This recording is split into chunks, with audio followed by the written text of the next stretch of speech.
For this exercise, we're going to retract the head just out of a forehead posture. So by default, most of us will kind of sit forward like this. We want to get out of that here. We don't have to be all the way in full retraction, just to neutral retraction here like this. And then from this position, we are going to side bend without rotating the head. So we're going to just go like this. As you can see, I'm not rotating as I do this because that's a common mistake and usually a sign of some tightness of the chain. So it's just here and we're just side bending here. You can use your finger here just to help guide you and make sure that you stay retracted, because many times as you do this exercise and you're side bending, your head will come forward like this. So it's just here and then side bending like this and back out of it. Now you may notice as you go that the symptoms may change. So as the symptoms change, you want to look out for red light, yellow light, and green light. Red light is the pain, the symptoms, whatever you have going on during or afterwards gets worse with more repetitions. It's a sign to stop. You need to immediately stop. It's not a bad thing. Sometimes actually a good thing, just a sign that you're getting on to the next phase.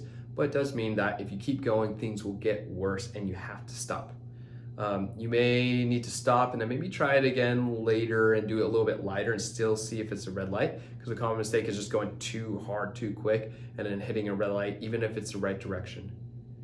Yellow light is nothing's changing. So symptoms are exactly the same each time. It could even just be that you're hitting the painful spot and come out of it, hit the painful spot, exactly the same. That means keep going. But you just want to monitor things, make sure it doesn't turn to a red light. Green light is things get better. So either you're going, maybe you just get to here, and as you go farther, farther, farther, or your symptoms as you do it gets better, better, better as you do more repetitions, or even afterwards. So if you have a certain painful motion and in your shoulder, neck, or anything down the chain, and you test it after doing the repetitions and it feels better afterwards, keep going. You also want to look out for centralization and peripheralization.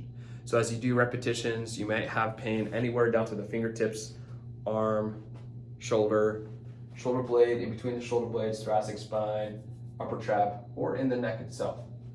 As you do more repetitions, the symptoms might move anywhere from this central point in the spine to anywhere down into the fingertips here. So if you have pain, for example, in kind of like the shoulder blade region, if that moves up to the upper trap, and then finally moves to the side of the neck, and then at the end point, fully centralized symptoms would be right in the center of the spine. That's centralization. Green light, keep going. Centralization is good. Now, you could even have pain, something going on in the fingertips. As you do more repetitions, that starts to go away. You start feeling it here, and then you feel it up here, and then you feel it here, maybe shoulder blade, then upper trap, neck, and then center of the neck. Again, centralization, keep going. It's the number one thing shown in the evidence that you move in the right direction and things will get better quickly. So just make sure that you keep going, even though it's kind of weird that your symptoms are changing. And maybe you didn't have pain in the neck and now you have pain in the neck. That is a good sign. If you have the opposite, symptoms start going down towards the fingertips, that means you need to stop.